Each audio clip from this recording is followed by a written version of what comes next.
Hello my dear students, आज के इस लेक्चर में डिस्कस करने वाले हैं आवर्धन। ये आवर्धन यानी मैग्निफिकेशन किसमें, तो दर्पण में बात करेंगे। यदि आप चैनल पे पहली बार हैं तो चैनल को सब्सक्राइब कर लें और इस सेशन को लाइक कर दें और इस वीडियो को अपने ग्रुप में शेयर कर दें। चलते हैं टॉपिक की ओर, आवर्धन की ओर। तो बहुत ही अच्छा टॉपिक है, बहुत ही सिंपल टॉपिक है ये आवर्धन के बारे में। तो सबसे पहले बता दूं कि यदि आप दर्पण के सामने किसी वस्तु को रखते हैं तो उसकी प्रतिबिंब बनती है, और उसकी जब प्रतिबिंब बनती है तो प्रतिबिंब की आकार होती है और वस्तु की आकार होती है, और दोनों को कंपेयर करते हैं यानी दोनों का अनुपात निकालते हैं।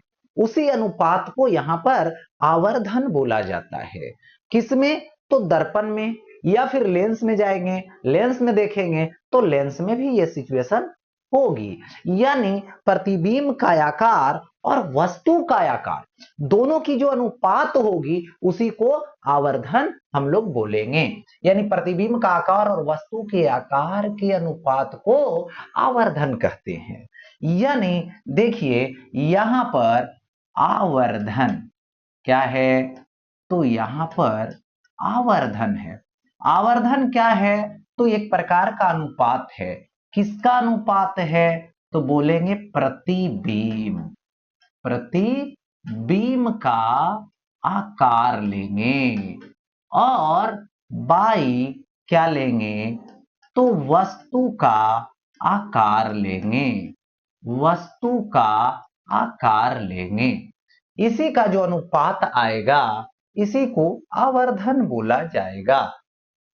और इसको एम से निरूपित किया जाता है। किससे निरूपित किया जाता है, और एम जो है ये धनात्मक होता है, पॉजिटिव होता है। किसके लिए, तो काल्पनिक।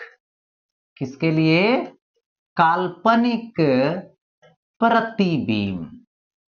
किसके लिए, काल्पनिक प्रतिबिंब के लिए। क्यों ऐसा, क्योंकि काल्पनिक जो प्रतिबिंब बनता है वो किस तरीके का बनता है, तो देखिए सपोज कीजिए वस्तु को ऐसे हमने रखा ए बी, तो इसका काल्पनिक प्रतिबिंब इधर के तरफ ही बनेगा ए डैश, और ये बी डैश, यानी सीधा बनेगा। तो जिस साइड में, जिस साइन कन्वेंशन में निर्देशांक चिन्ह परिपाटी में वस्तु रखा गया है उसी में उसका प्रतिबिंब बनता है। इसीलिए ये कैसा होता है, तो धनात्मक होता है। तो याद रखें काल्पनिक के लिए धनात्मक लेना है, और यही जो एम है वो नेगेटिव होगा, यानी आवर्धन क्या होगा, ऋणात्मक होगा। किसके लिए होगा, तो ये बात रखनी है वास्तविक, वास्तविक प्रतिबिंब। यानी वास्तविक प्रतिबिंब के लिए कैसा रखना है, ऋणात्मक रखना है। क्यों, क्योंकि जो वास्तविक प्रतिबिंब होता है ना, वो देखो यदि ये वस्तु है, वस्तु ए बी है, वस्तु ए बी है, तो इसका प्रतिबिंब जस्ट उल्टा बनता है। ठीक है, ए डैश और ये बी डैश। ठीक है, ए डैश बी डैश उल्टा, यानी ये प्लस में रख रहे हैं, इसका प्रतिबिंब उल्टा यानी ऋणात्मक साइड में बनता है। तो ये चीजें हो गई। अब देखिए वस्तु को हम लोग दर्पण के अक्ष पर, प्रधान अक्ष पर रखते हैं, तो उसको रखने की जो सिचुएशन होती है, कंडीशन होती है, उसके हिसाब से जो आवर्धन है उसके प्रकार हो। जैसे सपोज दैट ये दर्पण है और इसको प्रधान अक्ष पर लंबवत रखें तो इसका प्रतिबिंब भी लंबवत बनेगा। और यदि इसी वस्तु को दर्पण के प्रधान अक्ष के अनुदिश रखोगे तो प्रतिबिंब भी उसी अक्ष के अनुदिश बनेगा। यदि कोई वस्तु है जिसका सतह का क्षेत्रफल है, उसको रखेंगे तो उसका प्रतिबिंब भी सतह के क्षेत्रफल के अनुसार बनेगा। ओके, तो इस तरीके से आवर्धन तीन कैटेगरी में होता है, जिसमें पहली वाली जो है जिसको रेखीय आवर्धन बोलते हैं, वो जो है इंपॉर्टेंट है, यानी महत्वपूर्ण है। देखिए रेखीय आवर्धन, रेखीय आवर्धन दैट मीन्स होता क्या है ये समझना है। देखिए सपोज कर लीजिए यहां पर हमने एक मिरर लिया, तो यहां पर देखिए हमने एक मिरर ले रखा है और इस मिरर का नाम यहां पर अवतल दर्पण, उत्तल दर्पण भी ले सकते हैं। और इसका ये हो गया यहां पर क्या चीज, प्रधान अक्ष, प्रधान अक्ष हो गया। यहां पर क्या हो गया, इसकी फोकस हो गई और इसके प्रधान अक्ष पर एक वस्तु रख दीजिए, यहां पर एक वस्तु रख दिया गया। ये वस्तु कौन है, ए बी है, ओके। और यहां से देखिए प्रतिबिंब बनानी है, देखिए तो इसका जो प्रतिबिंब बनेगा, देखिए कहां बनेगा, ये वक्रता केंद्र है, इधर अनंत है, तो अनंत और वक्रता केंद्र के बीच रखेंगे तो इसका जो प्रतिबिंब बनेगा वो फोकस और वक्रता केंद्र के बीच बनेगा, ए डैश बी डैश बनेगा, यही तो बनेगा। और ये कोण यहां पर आई है और ये कोण यहां पर आर है, दोनों आपस में बराबर है। एक बात, अब देखिए ये वस्तु की ऊंचाई है एच नोट, ये प्रतिबिंब की ऊंचाई है एच आई। तो ये जो है वस्तु का आकार, यहां पर वस्तु की ऊंचाई लेंगे, प्रतिबिंब का आकार मतलब प्रतिबिंब की ऊंचाई लेंगे, और यहां पर वही बन जाएगा लिनियर मैग्निफिकेशन, यानी रेखीय आवर्धन बन जाएगा। तो यहां पर रेखीय आवर्धन यानी लिनियर मैग्निफिकेशन एमएल, प्रतिबिंब की ऊंचाई बाई वस्तु की ऊंचाई को क्या बोलेंगे, रेखीय आवर्धन बोलेंगे। अब यहां पर देखिए इस ट्रायंगल की बात करूं तो 90 डिग्री, यहां पर 90 डिग्री, और देखो आई और आर इक्वल है, तो ये दोनों ट्रायंगल जो होगा वो कैसा होगा, समरूप होगा, ठीक है। यानी त्रिभुज क्या हो जाएगा, बी ए पी, और समरूप त्रिभुज बी डैश ए डैश पी, बी डैश ए डैश पी हो जाएगा, समरूप हो गया ये। अब यहां पर समझिए क्या होगा, यदि इसमें हम ए बी ले लें तो इसमें क्या लेना पड़ेगा, ए डैश बी डैश, ए डैश बी डैश, ओके। अब इसमें लिए थे तो इसमें ले लेंगे यहां से यहां तक, यहां पर ऑब्जेक्ट रखे हैं तो इसको ले लो पीओ, तो ये क्या हो जाएगा पीओ, और यहां पर इमेज बनता है तो इसको आई से निरूपित कर दो पॉइंट को, तो ये हो जाएगा पी आई, इस त्रिभुज में पीओ तो इस त्रिभुज में पी आई, हो गया ऐसा। अब देखिए यहां पे ए बी को क्या लिखोगे एच नोट, ठीक है। और यहां से ए डैश बी डैश लूंगा तो ए डैश बी डैश नीचे की तरफ है, माइनस एच आई लेंगे। देखो पी ओ, पी से ओ वस्तु दूरी, वस्तु है यहां पर ना, तो वस्तु दूरी साइन कन्वेंशन के साथ माइनस यू, क्योंकि सामने है मिरर के, और पी से आई भी प्रतिबिंब दूरी, ये भी माइनस में होगा। अब यहां से क्या करोगे तो ये क्या हो जाएगा, ए माइनस कट जाएगा, तो यहां से आएगा देखिए minus H I by H naught is equal to V by U.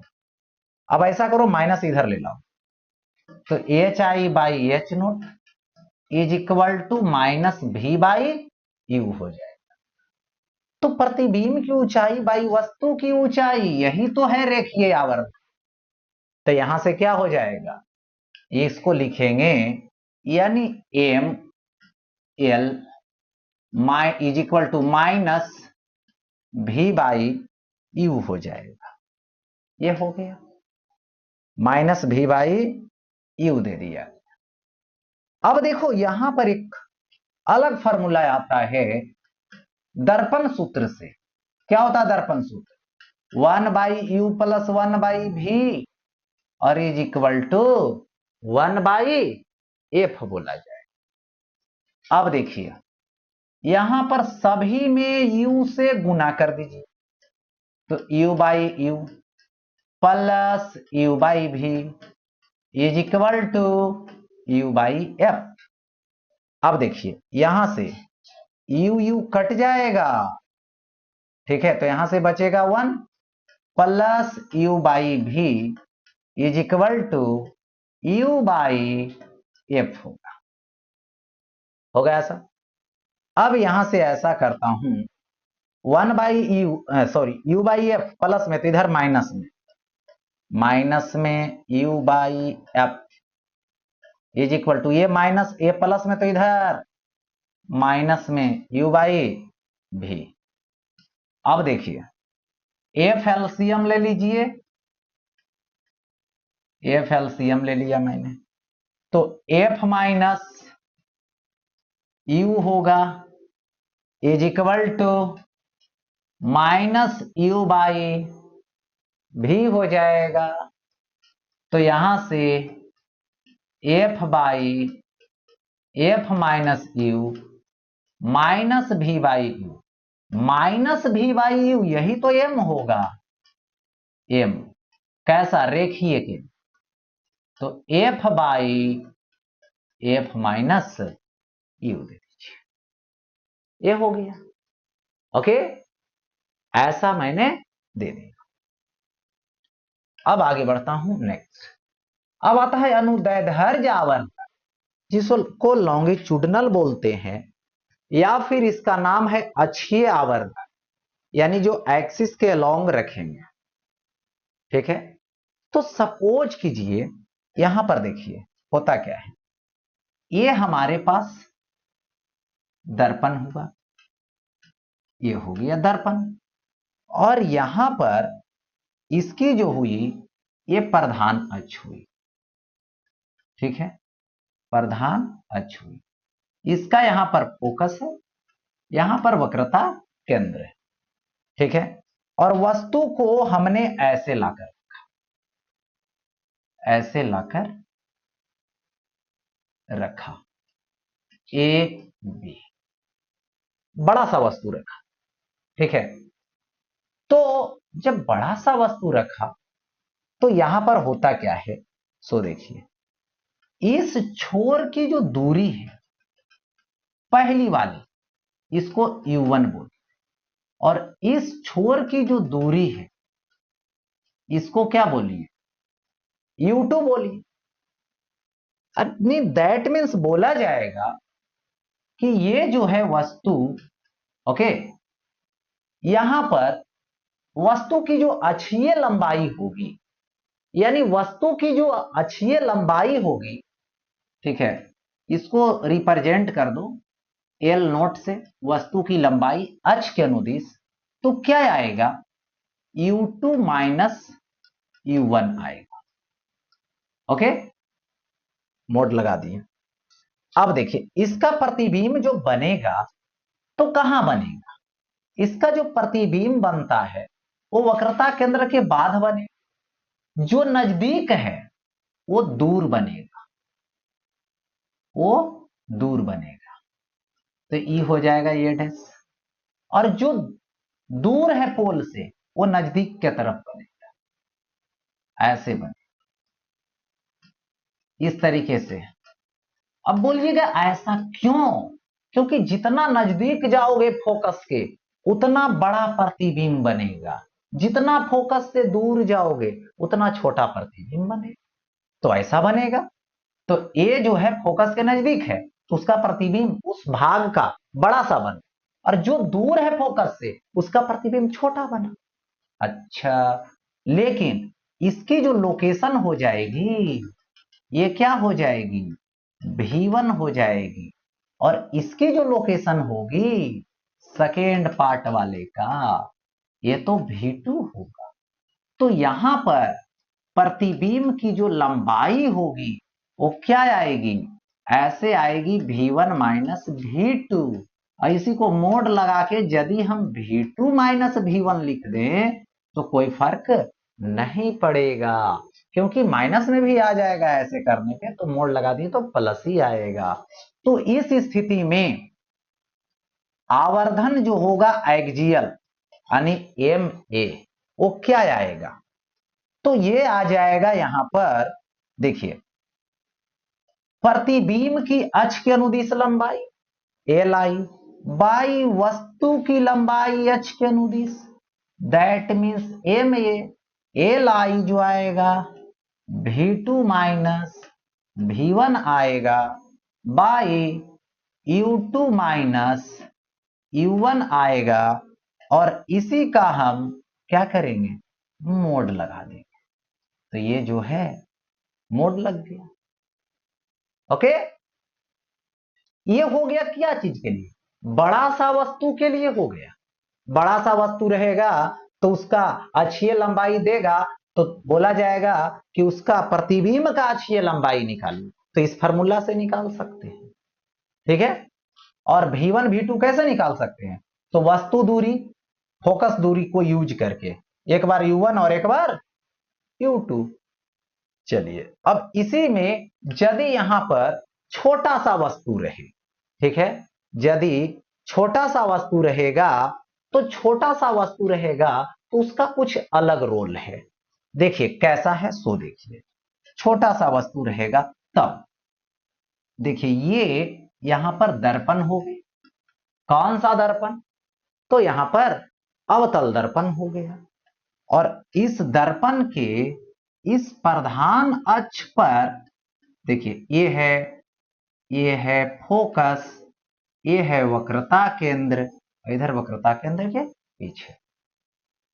अब देखिए सपोज कीजिए एक छोटा सा वस्तु, बहुत ही छोटा वस्तु इस अक्ष पर लाकर मैंने रखा, इसकी जो दूरी है ये दूरी है U, तो ये छोटा सा पार्ट है तो इसकी अक्षीय लंबाई DU होगा, और इसका प्रतिबिंब देखिए रखे हैं कहां पर, फोकस और वक्रता केंद्र के बीच, तो बाहर बनेगा, तो यहां पर बनेगा, बड़ा सा थोड़ा बनेगा।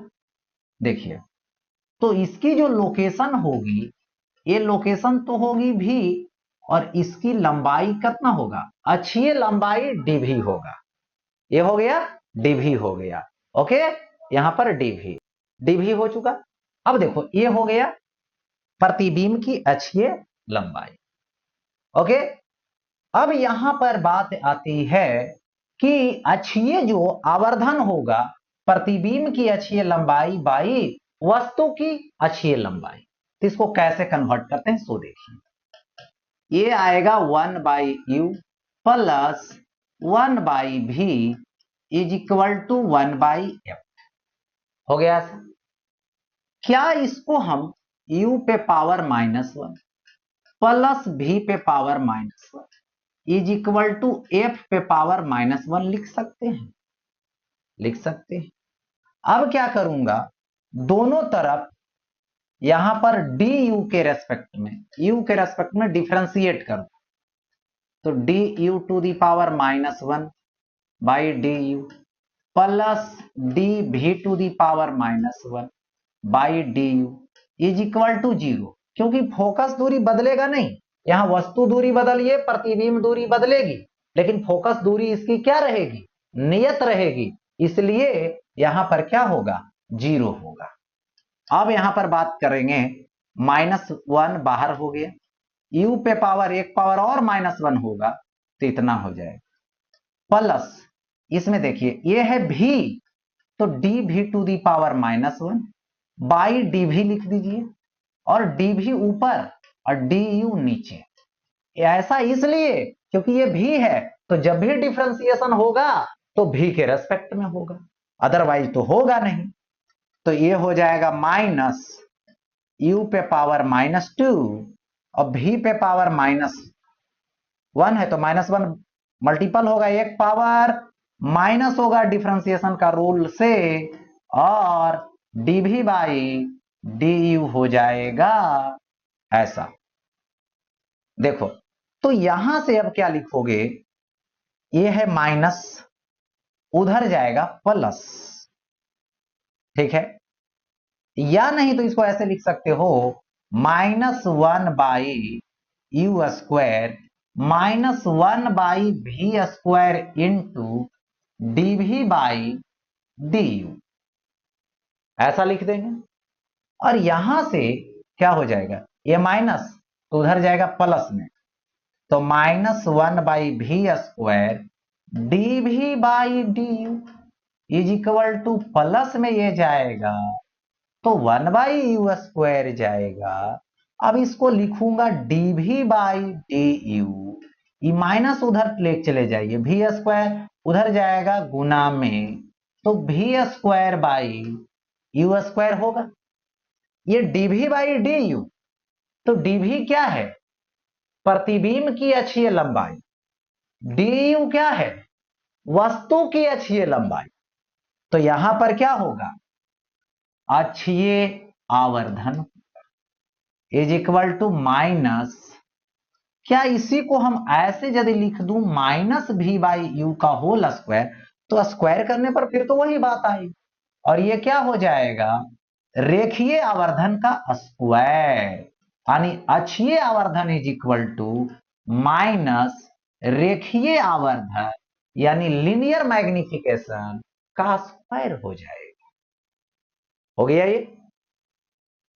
अब आगे बढ़ता हूं नेक्स्ट, अब आता है क्षेत्रफलीय आवर्धन, जिसको बोला जाता है सुपरफिशियल मैग्निफिकेशन। और ये सुपरफिशियल मैग्निफिकेशन होता क्या है, इसको समझते हैं। देखिए, फिर उसी तरीके से यदि मैं दर्पण ले लूं, अवतल दर्पण ले लूं, मन करेगा उत्तल दर्पण तो उत्तल दर्पण भी ले सकते हैं, उसमें भी बना सकते हैं, बात वही आई। ये देखिए, प्रधान अक्ष हुआ, ये इसका फोकस हुआ, ये वक्रता केंद्र, और यहां पर हमने क्या किया, एक वस्तु लाके रखा जिसके पास क्या है, लंबाई है, चौड़ाई है और ऊंचाई है, ऐसे, या नहीं तो इसको ऐसे रख सकते हो, देखिए ऐसा कि इसका केंद्र यानी वस्तु का जो केंद्र है वो कहां से गुजरे, वो गुजरेगा यहां पर ऐसे, यार इस तरीके से, ठीक है। अब देखो यहां पर दे दिया गया ए बी सी डी, हो गया ऐसा। अब इसका प्रतिबिंब बनेगा, तो ये तो हो गया क्या चीज, लंबाई, और ये क्या हो गया इसका चौड़ाई। तो इस वस्तु की जो क्षेत्रफल होगी, देखो क्षेत्रफल होगी जो वस्तु का, वो आएगा L इंटू बी होगा। अब इसी का प्रतिबिंब बनेगा, तो केंद्र के इधर बनेगा, वक्रता केंद्र के इधर बड़ा सा बनेगा, ठीक है।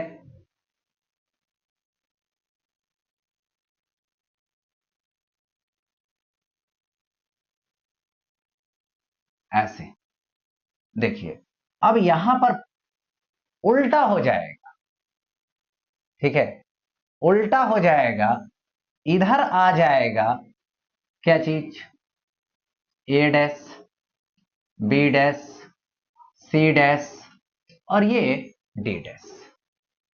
अब देखो यहां पर इसकी लंबाई एल आई प्रतिबिंब की और चौड़ाई प्रतिबिंब की बी आई। अब इसका क्षेत्रफल लोगे प्रतिबिंब का, तो ये क्या आएगा, L I into B I, ठीक है। और यहां पर सुपरफिशियल जो मैग्निफिकेशन होगा, जो क्षेत्रफलीय आवर्धन होगा, वो क्या होगा? प्रतिबिंब का क्षेत्रफल और बटे वस्तु का क्षेत्रफल। तो प्रतिबिंब का क्षेत्रफल यानी L I into B I by वस्तु का क्षेत्रफल यानी एल इंटू बी लिया जाएगा। ओके, अब यहां से एल आई बाई एल यानी प्रतिबिंब की लंबाई बाई वस्तु की लंबाई, और गुने प्रतिबिंब की चौड़ाई बाई वस्तु की चौड़ाई। अच्छा, प्रतिबिंब की लंबाई वस्तु की लंबाई अक्ष के लंबवत होगा, यानी एक प्रकार का ये रेखिक होगा, रेखीय आवर्धन होगा, जिसको क्या लिख सकते हो? माइनस भी बाई यू लिख सकते हो। और ये भी उसी जगह पे, क्योंकि जो दूरी वस्तु दूरी एल के लिए है वही बी के लिए है, वही प्रतिबिंब दूरी प्रतिबिंब की लंबाई और वस्तु प्रतिबिंब की चौड़ाई के लिए, तो यहां पर भी क्या होगा? ये भी होगा माइनस भी बाई यू। ये भी रेखीय रेखीय आवर्धन की बात करेगा। अब यहां से क्या हो जाएगा? तो M S is equal to, ये क्या होगा? रेखीय आवर्धन का स्क्वायर, यानी रेखीय आवर्धन का स्क्वायर ये हुआ है, और ये भी रेखीय आवर्धन का स्क्वायर हुआ था अक्षीय वाला, लेकिन इसमें माइनस लगा, दोनों में थोड़ा सा का फर्क था। ठीक है, तो इस तरीके से यहां पर ये जो आवर्धन की कंसेप्ट थी, इस तरह से समाप्त होती।